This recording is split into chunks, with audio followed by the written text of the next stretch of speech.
លោកត្រាំយើងមិនអោយនរណាមកគ្រប់គ្រងវេណេស៊ុយអេឡាដែលមិនគិតប្រយោជន៍ប្រជាជននោះទេលោកដូណាល់ត្រាំប្រធានាធិបតីសហរដ្ឋអាមេរិកបានបញ្ជាក់ថាអាមេរិកនឹងគ្រប់គ្រងប្រទេសវេណេស៊ុយអេឡារហូតមានការផ្លាស់ប្ដូរដោយសុវត្ថិភាពទោះបីជាមន្ត្រីរបស់ប្រទេសនេះបានបដិញ្ញាប្រឆាំងក៏ដោយលោកត្រាំថ្លែងបែបនេះនៅក្នុងសន្និសីទសារព័ត៌មានការពីថ្ងៃទី3មករាឆ្នាំ2026បន្ទាប់ពីបានខិតខ្លួនលោកនីកូឡាម៉ាដូរ៉ូប្រធានាធិបតីវេណេស៊ុយអេឡានិងភរិយានៅថ្ងៃដដែលលោកត្រាំសង្កត់ធ្ងន់ថាយើងនឹងគ្រប់គ្រងប្រទេសនេះរហូតដល់ពេលដែលយើងបានផ្លាស់ប្ដូរបានដោយសុវត្ថិភាពត្រឹមត្រូវនិងយុត្តិធម៌យើងមិនអាចប្រថុយប្រឋានឲ្យនរណាម្នាក់មកគ្រប់គ្រងវេណេស៊ុយអេឡាដែលមិនគិតពីផលប្រយោជន៍របស់ប្រជាជនវេណេស៊ុយអេឡានោះទេយ៉ាងណាមិញគេនៅមិនទាន់ដឹងច្បាស់ឡើយថាលោកត្រាំនឹងមានគម្រោងគ្រប់គ្រងវេណេស៊ុយអេឡាដោយរបៀបណាគណៈកងកម្លាំងអាមេរិកមិនបានគ្រប់គ្រងទាំងស្រុងលើប្រទេសនេះទេហើយរដ្ឋាភិបាលរបស់លោកម៉ាដូរ៉ូមិនត្រឹមនៅទទួលបន្ទុកការងារប៉ុណ្ណោះទេ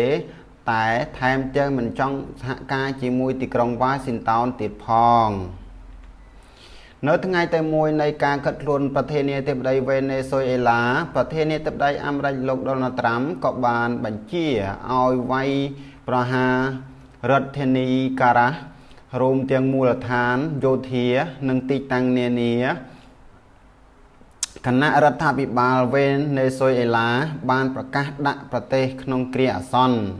នេះបើតាមការផ្សាយរបស់សារព័ត៌មាន BBC រដ្ឋាភិបាលវេណេស៊ុយអេឡាបានប្រកាសថាប្រទេសវេណេស៊ុយអេឡាបានរងការវាយប្រហារឈ្លានពានដោយយោធាអាមេរិកបន្ទាប់ពីមានសេចក្តីរាយការណ៍អំពីសម្លេងផ្ទុះនិងសម្លេងយន្តហោះចម្បាំងលឿនលឺយ៉ាងកក្រើករដ្ឋធានីការ៉ាសនៅព្រឹកព្រហៀមថ្ងៃទី3ខែមករាយ៉ាងហោចណាស់មានការផ្ទុះចំនួន7ដងត្រូវបានគេឮនៅវេលាម៉ោងប្រហែល2ទៀបភ្លឺរដ្ឋាភិបាលវេណេស៊ុយអេឡាបាននិយាយទៀតថាការវាយប្រហារក៏បានកើតឡើងនៅក្នុងរដ្ឋមីរ៉ាន់ដាអេរ៉ាគូនិងឡាគៀរ៉ាផងដែរនៅក្នុងសេចក្តីថ្លែងការណ៍ផ្លូវការរដ្ឋាភិបាលវេណេស៊ុយអេឡាបានបដិសេធការចោទប្រកាន់និងថ្កោលទោសនៅចំពោះមុខសហគមន៍អន្តរជាតិចំពោះការឈ្លានពានយោធាដ៏ធ្ងន់ធ្ងរបំផុតដែលប្រព្រឹត្តដោយរដ្ឋាភិបាលអាមេរិកនិងប្រឆាំងនឹងទឹកដីវេណេស៊ុយអេឡាសេចក្តីថ្លែងការណ៍ដដែលថាការវាយប្រហារនៅទីក្រុងការ៉ាសគឺមានគោលបំណងដណ្ដើមយកធនធានយុទ្ធសាស្ត្ររបស់វេណេស៊ុយអេឡាជាពិសេសប្រេងនិងរ៉ែរបស់ខ្លួននិងបំបែកឯករាជ្យភាពនយោបាយរបស់ប្រទេសដោយបង្ខំយ៉ាងណារដ្ឋាភិបាលវេណេស៊ុយអេឡាថាសហរដ្ឋអាមេរិកនឹងមិនទទួលបានជោគជ័យក្នុងការដណ្ដើមយកធនធាននោះទេរដ្ឋាភិបាលវេណេស៊ុយអេឡាបានជំរុញឲ្យប្រជាពលរដ្ឋក្រោកឈរឡើងប្រឆាំងនឹងការវាយប្រហារនេះហើយបាននិយាយថាទីក្រុងវ៉ាស៊ីនតោនកំពុងប្រថុយនឹងការទាញទម្លាក់អាមេរិកឡាទីនចូលទៅក្នុងភាពវឹកវរជាមួយនឹងទង្វើដ៏ធ្ងន់ធ្ងរបំផុតនៃការឈ្លានពានយោធានិយាយពីបទបញ្ជារបស់លោកត្រាំឲ្យបើកវាយប្រហារខាងលើនេះបន្ទាប់ពីលោកត្រាំបានបង្កើតវត្តមានយោធាដ៏សំខាន់មួយនៅក្នុងទំហំទ្រង់ទ្រាយធំរួមទាំងនាវាផ្ទុកយន្តហោះនាវាចម្បាំងនិងយន្តហោះចម្បាំងទំនើបដែលឈរជើងនៅក្នុងតំបន់ការ៉ាប៊ីនដើម្បីដាក់សម្ពាធលើលោកនីកូឡាម៉ាដូរ៉ូអស់រយៈពេល5ខែមកហើយ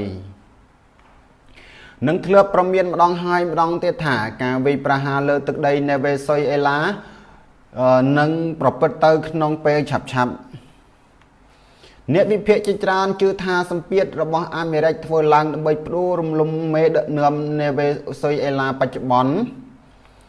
រីឯមូលហេតុចង់ផ្ដួលរំលំដោយសាររដ្ឋបាលលោកត្រាំបានចោទលោកម៉ាដូរ៉ូថាជាមេខ្លោងបណ្ដាញអក្រិតជនគ្រឿងញៀន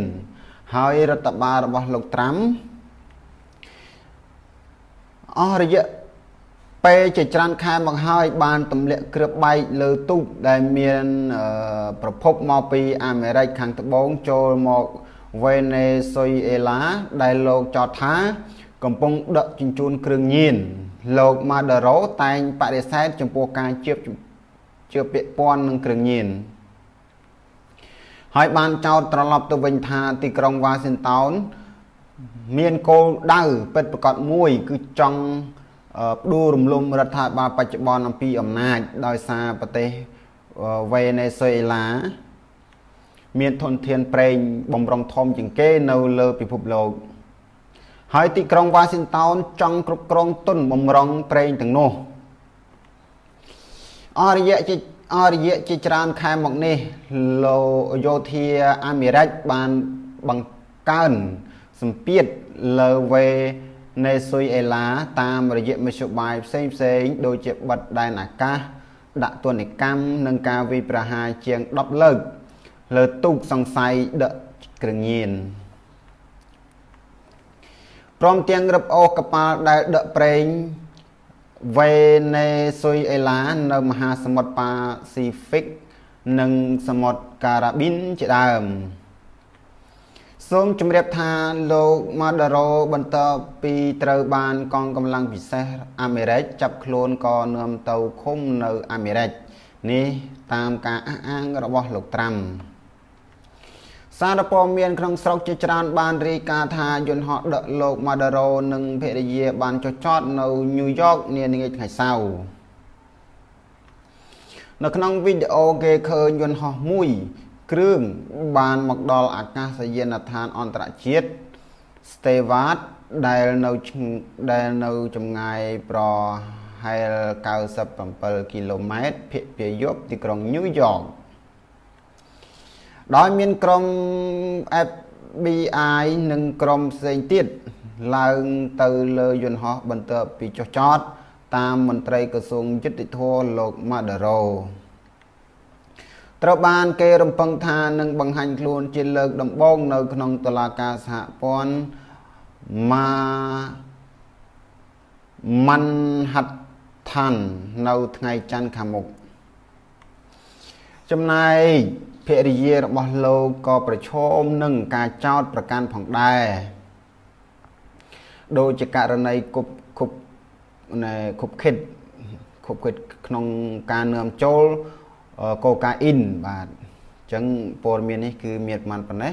ហើយយើងតាមដាននៅព័ត៌មានជាបន្តទៀតនៅពេលក្រោយទៀតបាទសូមអភ័យទោសសូមអធិស្ឋានរកការអានរបស់ខ្ញុំបាទមានការខ្វះខាតដោយប្រការណាមួយនោះសូមបងប្អូនមេត្តាអធិស្ឋានបាទសូមអរគុណសូមជម្រាបលា